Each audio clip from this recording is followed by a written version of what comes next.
Look, without good election, you can have a solid democracy. We need to keep improving. So we're dwelling on what the European Union said about our 2019 election. Let's continue our conversation on Nigeria's election and the future, considering the report of the European Union after the 2019 elections. Yemi Akinwumi, PDP's Deputy National Chairman, and now we're being joined by Mr. Samson Itodo, he's the Executive Director of YIAGA Africa on the program. Well, thank you so much, Samson, for joining us on the program tonight. Your organization was mentioned in the observation of the report. The watching the vote mechanism and system that you brought on board, where you did a parallel collation of results. But there's been a lot of conversation around whether there was server, whether the election was rigged. Based on the EU report, your own report, what did it say? Let me not preempt it. What did your report say? Well, thank you very much, Sheon. Our report is in public domain based on our assessment of the elections. First, for the 2019 election, as a country, we lost the opportunity to consolidate on the gains of 2015. It was the election that Nigerians never expected or Nigerians deserved, and this was our assessment as watching the vote. We deployed a parallel vote tabulation, no doubt, to a random sample of 1,515 polling units, and we did publish our data on several aspects of the elections, both the process as well as the results. We did publish that the results declared by INEC fell within the PVT estimate. However, there were some issues with the 2019 elections, and it was articulated in our report. And the EU report resonates strongly with our findings in the 2019 elections. First, there were issues relating to voter suppression. One of the tools that was used was the cancellation of votes. Based on the PVT data, and I'll just take Nasarawa State specifically, we did say that the votes for Nasarawa State for the presidential elections were suppressed to confer victory to a party that ideally shouldn't have won, based on the votes that we got from the polling stations. We also talked about other procedural lapses that also resonates with what the EU published in relation to transparency of the results collation process. We highlighted that in the report. We also talked about issues relating to the conduct of security agencies in the elections, which for us was really unacceptable. And the fact that state agencies were used to undermine the process, but also interfered with INEC's operations for the elections. And in the election, we did see how military men, particularly in Rivers State, had invaded the collation center to disrupt collation of results. We also saw how election observers were restricted from performing their functions. Now, all of these challenges really cast doubt on the credibility of our electoral process. And if I may hop in quickly, something from, if you compare 2015, because we need to measure our growth and development in this democratic experiment. If you measure our growth and what happened between 2015 election and 2019 election, would you say that 2019 was a disappointment or is an improvement on 2015 elections? To a large extent, there were some improvements on the 2019 elections that built on the 2015 elections. First, let's look at the accreditation and voting process that was simultaneous. In 2015, we didn't have simultaneous accreditation and voting, but we had that in the 2019 elections. However, there were some issues in relation to the legality of some of the procedures that INEC did introduce, and which actually boils down to the fact that if there's one regret that I think that we should have as a nation, is the failure of the current president and the 8th National Assembly to conclude the electoral amendments. Because most of the challenges that we're actually discussing today would have been addressed if the president had assented to the electoral amendment bill. We won't be talking about the legality of the card reader. We won't be talking about the legality of the electronic transmission of results. There were also issues relating to budgeting as well. But also look at the level of transparency and openness of the Electoral Commission, and look at the conduct of our political parties. Yeah, the desperation of our political parties reached intolerable heights in the 2019 elections. Would you say that, Samson, just a moment, would you say INEC was transparent enough? For the 2019 elections? Absolutely. To an extent, INEC was transparent, but in some regard, INEC wasn't transparent. Let's look at how the election logistics issue was managed. And I completely agree with the European Union. For us as observers, INEC should have known that the election was going to be postponed in view of the challenges and the huge logistical issues that the Commission was confronted with. But it didn't communicate that to Nigerians. All right. Another quickly, let me take you. All right, let me take you on this. In Ekiti, Osun, Edo State, you employed and deployed the parallel tabulating system, where you collated results in your own right, and scientifically you measured it, compared it with the actual result. And you will give plus or minus the deviation from the actual and your own result.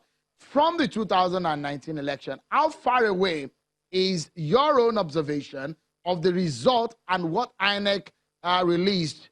Because there are controversies as to whether there was a result in the server, which is the original one, and the one that was released. How far away is the one you released and that of original one released by INEC? I think it's important to put this on record that the parallel vote tabulation is a statistical method or the methodology for observing elections. And what we do is to deploy observers to sampled polling units, and the observers remain at the polling stations for the entire duration of the election. We observe both the process and the results of the election. And based on our sampled polling units, we can release estimates of projected results. If INEC announces a result and it doesn't fall within our projected estimates, the PVT methodology can actually detect fraud. In Ekiti, the results declared by INEC fell within our margin of error. And so it was consistent with our data. Same for Osun 1.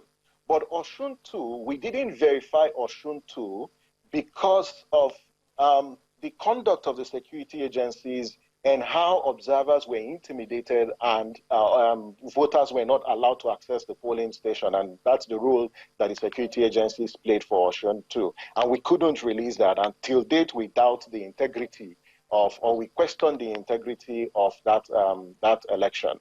And down to the 2019 elections, yes, we did deploy to those sample polling units, and our results clearly shows that the results declared by INEC fell within the estimate, the PVT estimate for the 2019 elections.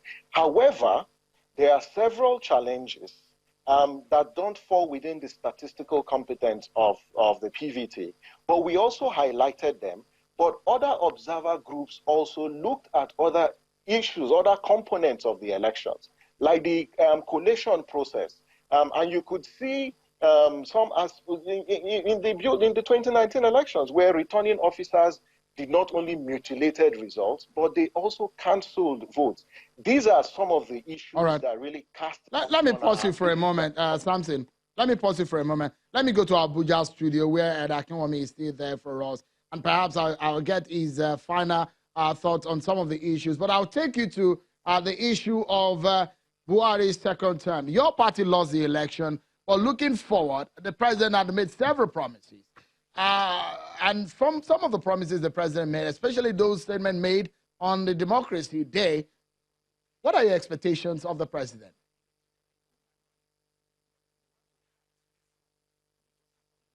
Sheon, thank you very much. Let me correct that impression. My party did not lose the election. By our own calculation and estimation, we won the election with 1.6 million votes ahead of APC. And then let me make this clarification, which is the basis of the problem. To start with, Professor Mahmoud Yakubu shouldn't have been made the chairman of INEC if there's any ethical standards in Nigeria. When President Yar'Adua was the president of this federal republic, he appointed an external.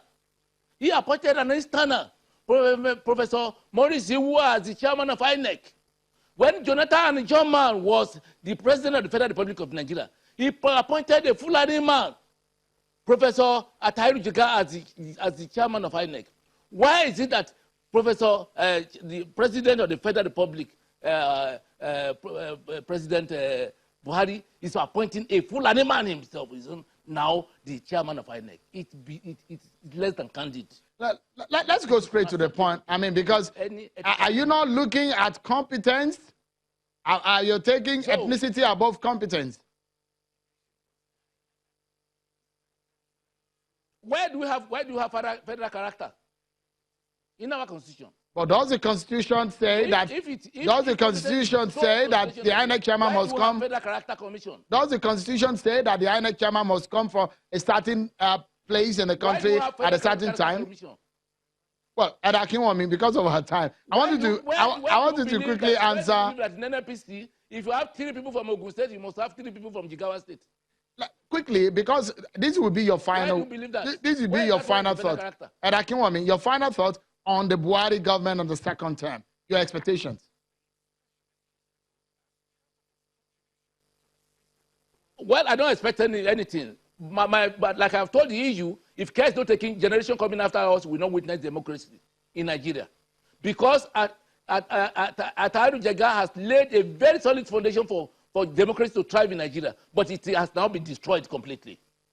It has been destroyed completely. We will not witness democracy again in this. We probably will leave it at that on this segment with you. Eda Yemi Akinwumi is the Deputy National Chairman of the People's Democratic Party. Thank you so much for coming on tonight. We get the other side of the conversation, but let me go back to Samson Itodo. Samson, your final word on this. The EU, though a foreign observation group, observer group, and they've given their word on this. The local observers too had their own say about this election going forward.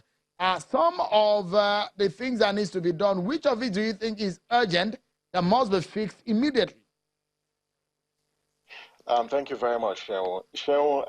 As of today, we are 1,341 days to the 2023 elections. If we're going to undertake any comprehensive and meaningful reforms, then it needs to start now. Local observer groups like the Civil Society Situation Room, YIAGA Africa, Center for Democracy and Development, and many other observer groups have articulated recommendations for far-reaching electoral reform. If there's one legacy the Ninth Assembly, as well as the President, will bequeath to Nigerians, it's electoral reforms to our Electoral Act, and bequeath to Nigerians a process that ensures, one, the independence of the Electoral Commission, but also the sanctity of the vote, because the present structure that we operate requires a lot of fixing, and the time to do that is now. Thank you so much, Samson Itodo, Executive Director of YIAGA Africa. Thank you so much for talking and weighing in on this conversation.